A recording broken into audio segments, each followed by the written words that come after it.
अभिलाषा, आपका बहुत बहुत स्वागत है हमारे चैनल एजू सीकर पर। और आपको थैंक यू। बहुत बहुत बधाई हो, कॉन्ग्रेचुलेशंस कि सी यू टी पी जी का एग्ज़ाम भी क्रैक किया और ड्रीम यूनिवर्सिटी को भी आपने जो है वहाँ पर, ठीक है, पहुँच गए, जो है जवाहरलाल नेहरू यूनिवर्सिटी, राइट? यही थी ड्रीम यूनिवर्सिटी यस आपकी, सर। या कहीं और का देख यस रहे थे? सर। यही था, यही टारगेट था। ओके। यस तो सर, द किस में फर्स्ट किस वाज दिस वन। अभिलाषा, मुझे कुछ बेसिक बेसिक चीज़ें मैं पूछूंगा आपसे कि कैसी प्रेपरेशन शुरू की, क्या क्या चीज़ें दिक्कतें आ रही थी, ठीक है? सोर्सेज को लेकर क्वेश्चन पूछेंगे, स्ट्रेटजी को लेकर पूछेंगे, कितना टाइम डेडिकेट आपने किया, पर डे कितना करते थे, या मंथ में कितना किया, ठीक है, कब से तैयारी शुरू की, ऐसे सभी क्वेश्चन हम आपसे पूछेंगे आज, ठीक है? ताकि जो फ्यूचर एस्पिरेंट है उनको ये सारी चीज़ें क्लैरिटी मिल सके, क्योंकि अभी वो भी वही स्टेज पे जो कभी ना कभी आप भी थे एक टाइम पर, कि ब्लैंक थे आप, पता नहीं कहाँ से तैयारी करनी है, कौन से बेस्ट सोर्सेज है, क्या करूँ, स्टैंडर्ड टेक्स्ट बुक को पढूँ यूनिट वाइज या कोई और चीज़ें देखूँ, बहुत सारे हेल्प बुक भी आती है उसको देख लूँ, टेस्ट सीरीज़ देख लूँ, पी वाई क्यूज़ कर लूँ, ऐसे बहुत सारे सवाल आते हैं, ठीक है, मन में।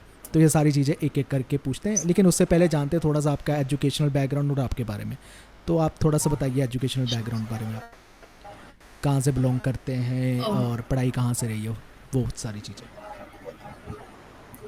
Yes, sir. Basically, I belongs to Bihar, and I completed my initial education till class seventh from there itself.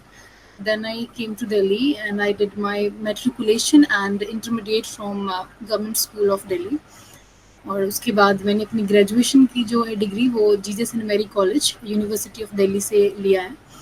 And that's short of academic okay. related. Yeah. Abhilasha, मुझे ये बताइए, पॉलिटिकल साइंस सब्जेक्ट के साथ कब से जुड़ रखे हैं?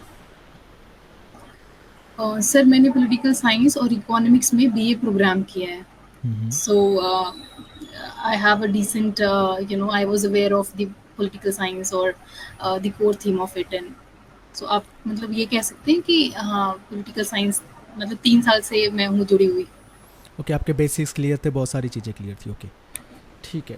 तो यस। अब बात करते हैं, लाइक, प्रेपरेशन शुरू करने से पहले एक थॉट प्रोसेस चलता है कि कहाँ से पढ़ा जाए एस्पिरेंट, ठीक है?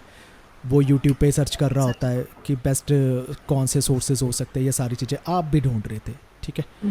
तो ढूंढते ढूंढते आपने कैसे चीज़ें फाइनलाइज की, या कहाँ से मिली, कैसे मिली, कैसे रही वो जर्नी, क्या चैलेंजेस आपने फेस किए C U E T P G की तैयारी करने में वक्त? क्या आपको गाइडेंस अच्छी तरह से अवेलेबल थी, या मतलब इन सब चीज़ों के लिए भी स्ट्रगल करनी पड़ी आपको? Sir first of all like मेरा जो ये है ये सेकंड प्रयास था मतलब सीयूईटी के प्रति। तो फर्स्ट में जब मैंने स्टार्ट किया था initially so I was totally blank that okay how to get step into it. Hmm. Then I come across with this few channels. EduSeeker was one of them. Paul Science Help. Then I saw the some videos of this channel that okay what are the contents that they are providing, what do I need exactly for this examination. And especially जो मेरा first step था was regarding the syllabus or the PYQs. Hmm. First I of course like जब आप initially start करते हैं तो आपको PYQs नहीं मिलता है at one particular place, hmm. so you have to like find out from here and there. I did the same thing at the initial time. And but hopefully on the Paul Science Help Sir there is a like full playlist of the PYQs that he or like every year he does with that. So I got from there. फिर उसके बाद मैंने जैसे start किया first I saw the syllabus that okay ये चीज़ आ रहा है और उससे क्या PYQs में वही चीज़ आ रही है या फिर should I go through like beyond that because I had a decent knowledge of political science. um, क्योंकि उस टाइम पे लॉकडाउन था तो उतना ज़्यादा फोकस नहीं किया। जैसे मेरा comparative politics I did not even touch that वो ऐसे मतलब नोट्स वगैरह पढ़ के किया था खुद से मतलब उसमें एफर्ट्स नहीं थे। तो इनिशियली तो बहुत प्रॉब्लम हुआ, बहुत सारी मतलब चीज़ें मिल नहीं रही थी कि हाँ PYQ कहाँ से देखें, फिर मतलब क्या पहले पिक करना चाहिए था। Then gradually I come across with the platform I told you. Then I find out the for suppose there is a topic called WPT. So WPT, there are the few thinkers are given in the syllabus. So what I did, hmm. I saw that syllabus, and according to that, like I analyzed the PYQs, that okay, if the Plato is there, then what has been asking from the Plato's, like कि प्लेटो के क्या पूछे जा रहे हैं, क्या उसके concept ज़्यादा पूछे जा रहे हैं या फिर उसके बुक्स रिलेटेड चीज़ें ज़्यादा पूछी जा रही हैं. Then I made my own steps that okay, I'm going to, like my preparation are going to based on the PYQs itself, क्योंकि बहुत सारी चीज़ें ऐसे रिपीटेशन होती हैं और मतलब चीज़ें आपको ऐसे एक जगह नहीं मिलता है ना. तो फिर उसके लिए मैंने जैसे PY pol science help sir की जो टेस्ट सीरीज लिए थे, तो वहाँ पे मुझे एग्रीगेट सब कुछ अवेलेबल हो गया था. उसके बाद मुझे एज सच कोई मतलब रिसोर्सेज के रिगार्डिंग मतलब प्रॉब्लम नहीं आई. So I would say that I got a content और I come across with your channel where I have seen कि हाँ एक किस तरीके से एग्जैक्टली पढ़ना चाहिए for CUET. So that was pretty fruitful to मी.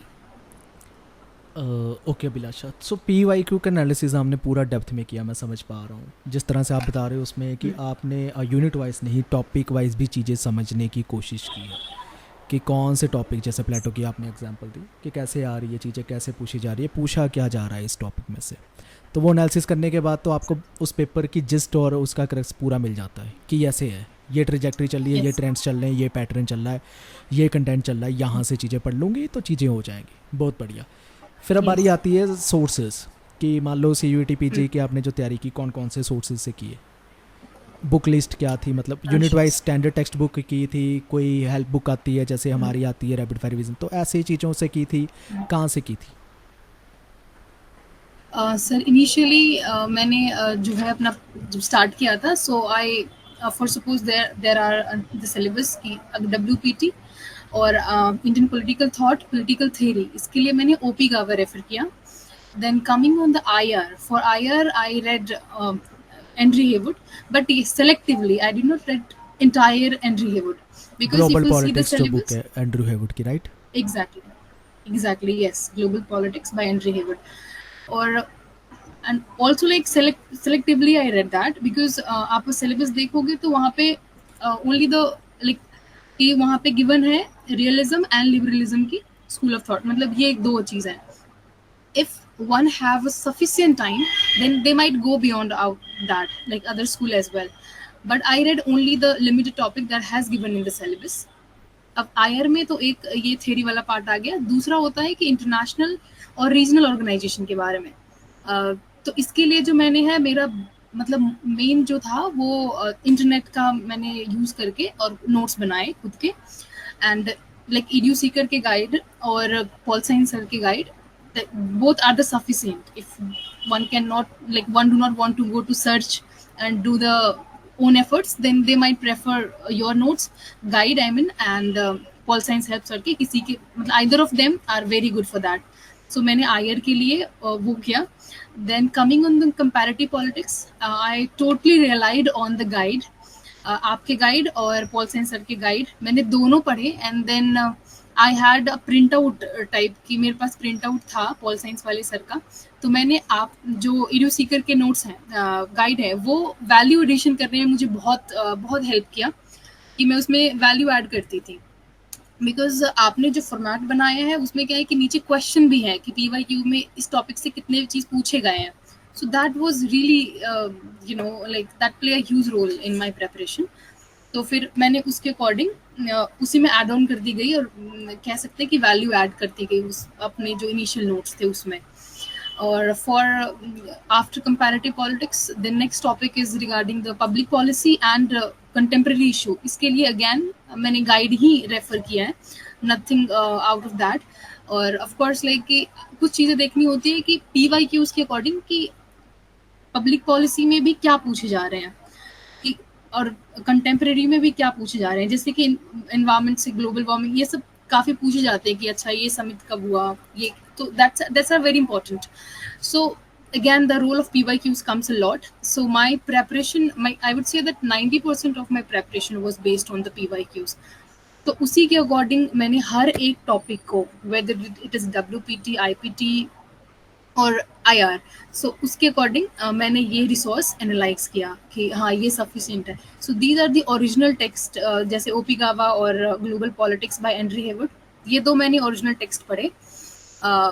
और इसके बाद मैंने गाइड अदर सेक्शन के लिए रेफर किया था। सो this was my basic source. तो ये रही टेक्स्ट बुक्स की बातें, ओके। इसके अलावा भी एक चीज़ ये रही टेक्स्ट बुक्स और गाइड की बातें। इसके अलावा टेस्ट सीरीज़ की बात आती है, मॉक टेस्ट सीरीज़, तो उनको आपने किया था कवर? यस सर, मेरे पास ईडीयू सीकर की टेस्ट सीरीज थे और पॉल साइंस हेल्प सर के टेस्ट सीरीज थे। तो मैंने दोनों को ही दिया। और कवर करना, आई would say that that's not very very important. What is important is analyzing that test series. Like आप टेस्ट सीरीज को किस तरीके से दे रहे हो। जैसे पहले मुझे ये नहीं पता था कि अच्छा प्रॉपर टाइम के साथ देना है, बट व्हाट आई डिड कि प्रॉपर टाइम के साथ, अगर 9 बजे मेरा टेस्ट, मतलब 9 बजे जैसे पेपर एग्जामिनेशन हॉल में होता है, so I will give on that mode only. और जो आपका टेस्ट सीरीज था वो उसी फॉर्मेट में भी बन रखा था, मतलब उसी के अकॉर्डिंग कि हाँ जैसे रियल एग्जाम में होता है। And that helped me a lot. तो मैंने प्रॉपर टाइम के साथ किया था कि I start at 9 o'clock, then sharply I just end up, just जितने में टाइम पेपर में हो जाता है I use to close the, मतलब अगर नहीं हुआ मेरा तो उतना ही पे मैं छोड़ दूंगी और सबमिट हो जाता। तो वो काफ़ी मेरे लिए काफ़ी अच्छा वो रहा। तो टेस्ट सीरीज, और फिर उस टेस्ट सीरीज देने के बाद एनालाइज करना टेस्ट सीरीज को, वो ज़्यादा इंपॉर्टेंट हो जाता था मेरे से। I would say that I use to take a 2 and a half hour to just analyze the test series, that okay what mistake that I committed in that particular test series, and I even used to write that mistake. मेरे पास एक अपनी खुद की personal छोटी सी diary थी, उसमें मैं लिखती थी कि अच्छा ये टेस्ट 1 हुआ है जो कि सेक्शनल है या फिर फुल लेंथ है, तो इसमें क्या मिस्टेक किया है। And I make sure that while going to the another test or test 2 test 3, I should have a look on that particular mistake that I committed in the previous test, and I should not commit the same again. So ये चीज़ करना बहुत important हो जाता है, क्योंकि कभी कभी हमें पता ही नहीं चलता कि अच्छा मिस्टेक कहाँ हो रहा है। टेस्ट दे रहे हैं, फिर हमारे स्कोर नहीं आता, क्योंकि इनिशियली मुझे दिक्कत आई थी, मेरे अच्छे रैंक स्कोर्स नहीं आ रहे थे। तो बहुत लो जा रहा था, मैं बच्चों को देखती थी टॉप रैंक पे आ रहे हैं, तो बट मेरे नहीं आ रहे थे। सो आई फाउंड कि अच्छा कहाँ मिस्टेक हो रहा है। तो मुझे लगा कि टेस्ट को एनालाइज करना इज़ वेरी इंपॉर्टेंट। सो मैंने वो चीज़ किया। और आप मतलब ईडू सीकर के टेस्ट थे और पॉल साइंस सर के टेस्ट थे, तो वहाँ पे भी सेम मैंने यही स्ट्रैटेजी लगाई कि अच्छा प्रॉपर लिखना। पीवाईक्यू के साथ भी मैंने सर यही किया था कि उसको भी एज अ टेस्ट लेके ही मैं चलती थी कि अच्छा ये भी मेरे लिए टेस्ट सीरीज ही है। उसको प्रॉपर 1 to 75 तक लिखना, देन मार्क करना, देन रैंक देना अपने आप को। So that I did for test series. जी अभिलाषा, तो सबसे इंपॉर्टेंट चीज़ ही मॉक टेस्ट सीरीज़ में इवैल्यूएशन होती है। आप खुद की अच्छे तरह से करें, मिस्टेक्स को एलिमिनेट करें, दोबारा रिपीट ना करें, और उसमें से जो नई चीज़ें आई उसके नोट्स बना लें ताकि दोबारा रिवीजन उसके करने में नोट्स, हाँ। हेल्प। ठीक है। और अभिलाषा, इसके अलावा एक चीज़ है कि अगर ये सेकेंड अटैम्प्ट थी आपकी, मान लीजिए, ठीक है, और कितना हम आपका टाइम लेकर चले कि कितना एक एस्पिरेंट को टाइम देना चाहिए C U E T P G crack करने के लिए डेडिकेटली, कितने मंथ्स चाहिए होंगे तैयारी? सो दो, मतलब दो तरीके के कैंडिडेट हो सकते हैं। The first, who have a decent knowledge in the political science or having a background in the political science. Second, जिनका background नहीं है political science, so जिनके पास मतलब एक proper knowledge है, उनके लिए I would say that 3 to 4 month will be sufficient for this particular exam. And then जो बिगनर है उनके लिए आई वुड से the 6 months will be okay, क्योंकि बिगनर के लिए थोड़ा टाइम लग जाता है उस सिलेबस को मतलब पढ़ना, उसके कोर को जानना, उसके नुआंस को जानना सिलेबस का कि ओके पॉलिटिकल साइंस और इंटरनेशनल रिलेशन में एग्जैक्टली है क्या। बिकॉज बिगिनर वैसे उस तरीके से नहीं सोच सकते जिनका मतलब एक पॉलिटिकल साइंस बैकग्राउंड वाले लोग सोच सकते हैं, because they already knew that okay thoughts में क्या पढ़ना है, इसमें क्या पढ़ना है। So I would say that for beginner, 6 to 7 months, like it will be sufficient. And for those who have the backgrounds, so for that, for them I would say that like 3 to 4 months will be sufficient for that. उनके लिए इतना time sufficient रहता है। जी अभिलाषा, इसके साथ ये भी बता दो कि कितने टाइम दिन के एलोकेट करना चाहिए, दिन में कितने घंटे स्टडी करनी चाहिए? मैं अपना बता रही हूँ कि मैंने क्या किया था, अपने मतलब डे को कैसे शेड्यूल किया था, देन मंथली कैसे शेड्यूल किया था। एक्चुअली सोने से पहले मेरे पास मैं अपना बना लेती थी कि okay what I gonna do tomorrow, like कि मेरा कल शेड्यूल क्या होना चाहिए ताकि उसे टाइम वेस्ट ना हो। तो जैसे मंथली था कि हाँ मंथ में मुझे ये एक पूरा प्रॉपर करना है। देन डे मेरा होता था कि डे में मैं हर एक दो एटलीस्ट सेक्शन को टच करती थी। फॉर सपोज कि इफ आई एम रीडिंग डब्ल्यूपीटी का कोई एक थिंग का, तो मैं उसके साथ आईआर भी पढ़ रही हूँ। जैसे एक अगर थ्योरेटिकल है तो उसके साथ एक डायनेमिक करके ऐसे करके मैं लेती थी। तो अप्रोक्स ऐसे टाइम तो नहीं, मतलब 7 to 8 आवर्स हो जाते थे। बट मेरे लिए मतलब मैंने ज़्यादा वो टारगेट को लेके किया था कि अच्छा आज मुझे अगर ये करना है तो उसमें अगर जितना भी टाइम लगता था उतना I use to give, because 3 months वो जो ड्यूरेशन था 3 महीने का, उसमें मेरे पास और कुछ मैं नहीं कर रही थी। So my mostly time I use to devote to this examination as like only, nothing else. तो मेरा ज़्यादा समय इसी पे जाता था। जैसे एक कोई टॉपिक पढ़ रहे हैं तो उसमें अब उसके उससे पीवाई की उसके कितने आए हैं, उसमें आपके जो मॉक्स हैं, मॉक्स में मतलब उससे कैसे टेस्ट बन रहे हैं। तो मेरा पढ़ना फिर शाम के टाइम पे I use to give the test, और I use to see the test paper. जैसे कभी पढ़ने का नहीं मन करता, सो एट दैट टाइम मतलब टेस्ट पेपर मुझे बहुत मतलब वो हेल्प करता था कि अच्छा टेस्ट पेपर देख लिया। कभी ऐसा लगता अच्छा ठीक है ये तो काफी स्ट्रांग हो गया है, मतलब इससे गलत नहीं हो सकता क्वेश्चन। तो उसमें भी मतलब टेस्ट सीरीज जो है वो एक आईना दिखा देता था, ठीक है समझ तो आ गया लेकिन यहाँ पे देखो अभी मिस्टेक हो रही है। तो मतलब ऐसे डे भी मेरा टारगेट होता था। एज सच वो रिग्रेट वाला नहीं था कि मतलब रिग्रेसली करना है, एक फ्लेक्सिबल था। जी अभिलाषा, इसके अलावा आप हमें ये बता सकते हैं कि इस जर्नी में कुछ मिस्टेक्स जो आपसे रही हुई, जा हो गई हो, जो आप चाहोगे कि फ्यूचर एस्पिरेंट जो ध्यान रखें कि ये मिस्टेक्स को वो कंटिन्यू ना करें? क्या सीख सकते हैं आपकी मिस्टेक से, क्या लर्निंग्स हैं उनके लिए? सर मिस्टेक्स तो हुई है बहुत ज़्यादा मेरे से। जैसे फर्स्ट जब मैंने फर्स्ट टाइम दिया था, सो उस टाइम पे जैसे कंपैरेटिव पॉलिटिक्स को मैंने बिल्कुल टच ही नहीं किया था। इनफैक्ट आई वुड से कि उसको मैंने देखा ही नहीं, because I don't know, I was finding कि अच्छा मैंने नहीं पढ़ा है तो वो कहीं टफ होगा, टाइम नहीं था उतना, सेमेस्टर एग्जाम चल रहे थे। तो उसको मैंने बिल्कुल ही नहीं टच किया था। But this time I make sure that okay I should have a knowledge of every topics that are given in the syllabus। तो सबसे पहले तो ये मिस्टेक हुई थी कि सिलेबस को फॉर ग्रांटेड लेना कि कोई भी सेक्शन को स्किप नहीं करना है, कि मतलब उस हर एक सेक्शन को मतलब ध्यान देते हुए I should have my own notes. The second that I made the mistake was कि टाइम के regarding I was not giving the test on like with respect to the time, कि अच्छा ठीक है एक सेट पेपर लगाया तो उसमें से 50 क्वेश्चन कर लिए, देन उसके रेस्ट ऑफ नेक्स्ट डे करेंगे या फिर कभी और जब मन कर रहा है तब कर रहे हैं। सो ये भी मेरी गलती थी, and somehow I find that this is these are the some small mistake, but ये अफेक्ट करते हैं हमारे प्रेपरेशन को, and specially at the time of examination hall when you are in hustle bustle कि ये भी आ रहा है ये भी आ रहा है, और वहाँ पे मिस्टेक हो जाती है। But if we are already prepare with the time frame और with the proper discipline, then it helps us in the examination hall. तो वो चीज़ मेरे से मिस्टेक हुआ था कि टाइम के अकॉर्डिंग नहीं करना। और एक और चीज़ कि सर कभी कभी ना क्या होता है कि we only glance the test paper like PYQs, that okay these questions have been asked and ये तो मुझे आता है ये तो मुझे आता है, and not solving that particular paper. This is the biggest mistake that I made, or I have seen the students or like the other candidates also they have done with whom I talked and all, कि okay PYQs है तो उसको बस एक glance कर लेते हैं, अच्छा इस टॉपिक से ये आया इस टॉपिक से ये आया, but solving is equal important, in fact very very important, कि आप उसको सॉल्व करें पर्टिकुलरली ओके, उस क्वेश्चन पेपर को कि हाँ सॉल्व करना है। So these mistake I made and I am hoping that one should not commit this mistake. Right. PYQ को भी मॉक टेस्ट सीरीज समझ लो, उसको भी वैसे ही सॉल्व करो पूरा जुडिशियली, है ना?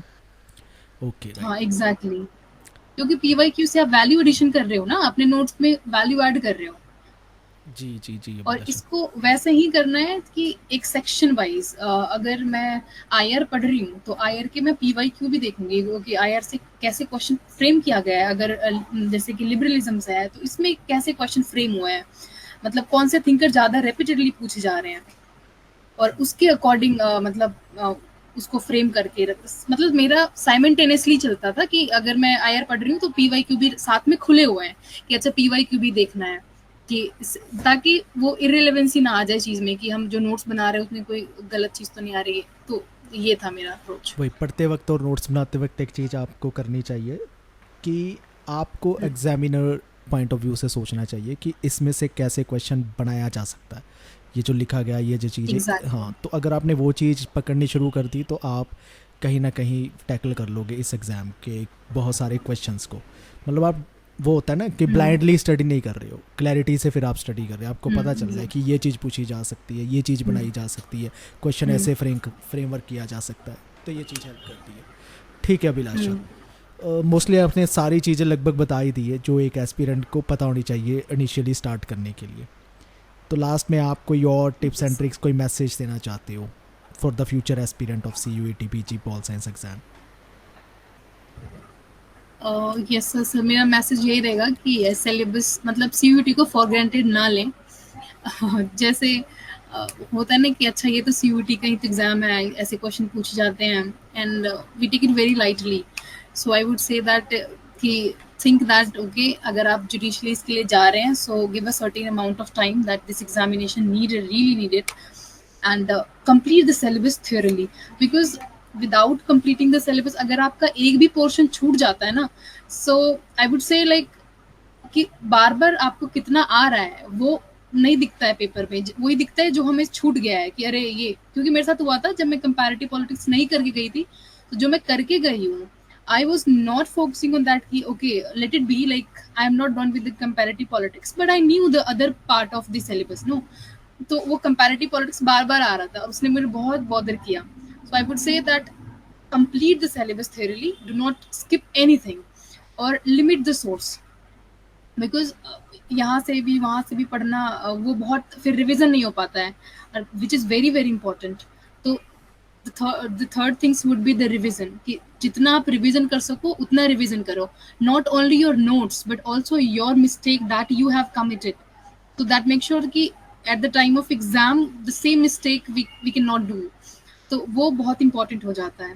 और जो PYQs के जो नोट्स बनते हैं अलग से वो भी इम्पॉर्टेंट हो जाता है।